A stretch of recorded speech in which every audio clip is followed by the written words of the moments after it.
America का सबसे ताकतवर यानी B-2 स्टील्थ बम्बर और डोनाल्ड ट्रंप का सबसे भरोसेमंद हथियार ईरान के सामने नाकाम हुआ है। ईरान के खिलाफ अमेरिका का मिशन B-2 बम्बर टाए टाए फिस हुआ है, यानी इस अमेरिका ने खोदा पहाड़ और निकली चुहिया। जी हां, आप देखिए कि B-2 बम्बर का जो नशा है अमेरिका का, वो ईरान ने उतार दिया है।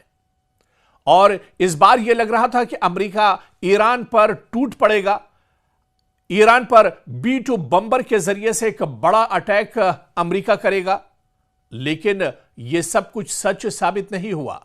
जो बातें निकलकर सामने आ रही थी, जो एक्सपर्ट्स और माहिरीन कह रहे थे कि इस बार ईरान की खैर नहीं है, ईरान के अंदर भी खाना जंगी है और ईरान के बाहर अमेरिका बड़ा अटैक दरअसल ईरान पर करने जा रहा है। और इसमें सबसे बड़ा जो किरदार होगा, इसमें सबसे ज्यादा जो तबाही ईरान के अंदर मचाएगा, वो होगा डोनाल्ड ट्रंप का सबसे मजबूत हथियार यानी B-2 बम्बर। लेकिन B-2 बम्बर आखिर ऐसा क्यों नहीं कर सका? B-2 बम्बर आखिर नाकाम क्यों हो गया? और यह पहली बार नहीं है, बल्कि ईरान में B-2 बम्बर को इससे पहले भी नाकामी का सामना करना पड़ा है। इससे पहले भी डोनाल्ड ट्रंप की बेइज्जती करा चुका है यह B-2 बम्बर हथियार, जिसे दुनिया का सबसे ताकतवर हथियार माना जाता है, जिसे दुनिया का सबसे मजबूत लड़ाका माना जाता है, जो हवा में दरअसल सिर्फ एक जहाज या उड़ान नहीं भरता है,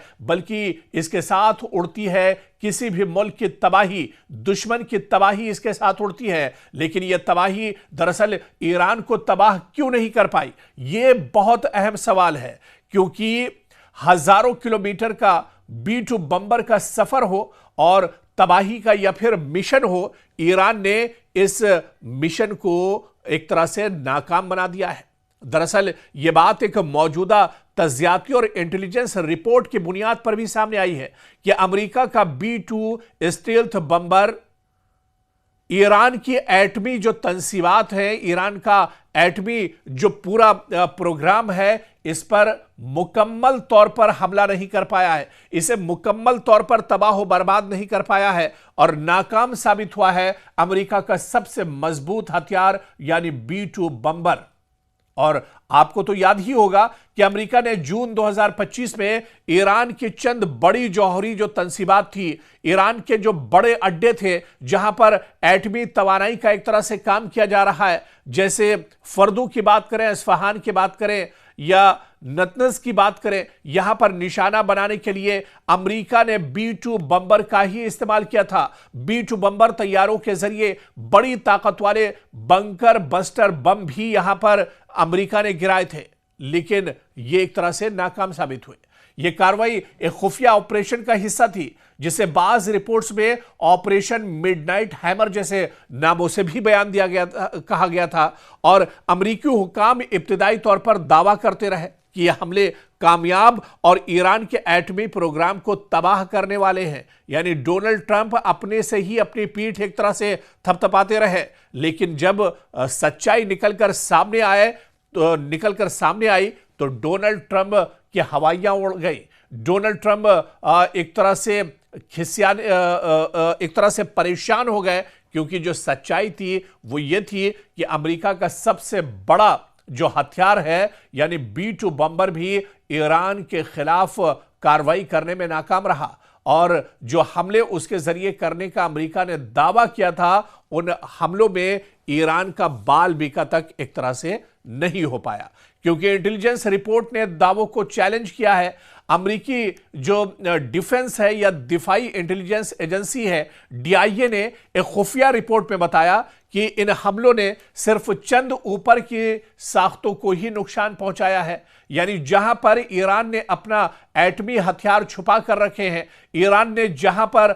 यूरेनियम को छुपा कर रखा है, जहां पर यूरेनियम का भंडार किया है, वहां तक B-2 बम्बर एक तरह से हमला नहीं कर पाया, वहां तक अमेरिका के B-2 बम्बर की रसाई नहीं हो पाई। या यह कहा जाए कि उन अड्डों के बारे में अमेरिका को जरूर एक तरह से कहीं ना कहीं खुफिया जानकारी मिली हो, लेकिन उन अड्डों तक पहुंचकर भी अमेरिका के हाथ खाली रहे, क्योंकि अमेरिका का सबसे मजबूत हथियार, अमेरिका का सबसे भरोसेमंद हथियार B-2 बम्बर ईरान में नाकाम हो गया। आप देखिए कि फर्दो जहां पर एटमी हथियार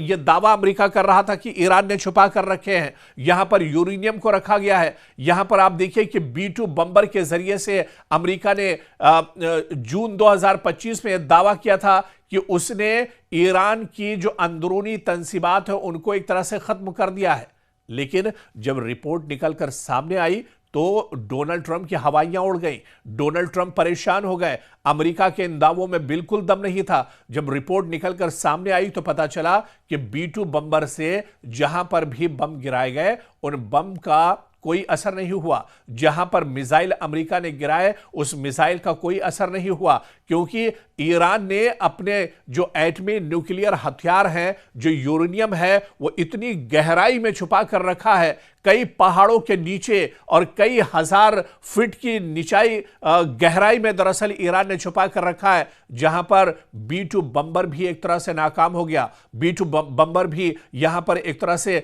बौना साबित हुआ, और इसका सबसे बड़ा जो झटका लगा वो डोनाल्ड ट्रंप को लगा, क्योंकि डोनाल्ड ट्रंप यह समझ रहे थे कि अमेरिका के पास दुनिया का सबसे मजबूत हथियार है, सबसे भरोसेमंद हथियार है, सबसे तबाही वाला हथियार उनके पास है, लेकिन ईरान में उनका B-2 बम्बर तबाही नहीं मचा पाया। और इसी वजह से कहीं ना कहीं ईरान का हौसला बढ़ा हुआ है। ईरान के सुप्रीम लीडर आयतुल्लाह खामनेई ने इसी बिना पर एक तरह से दावा किया कि अमेरिका के पास कोई ऐसा हथियार नहीं है जो ईरानियों के हौसलों को तबाह कर दे, जो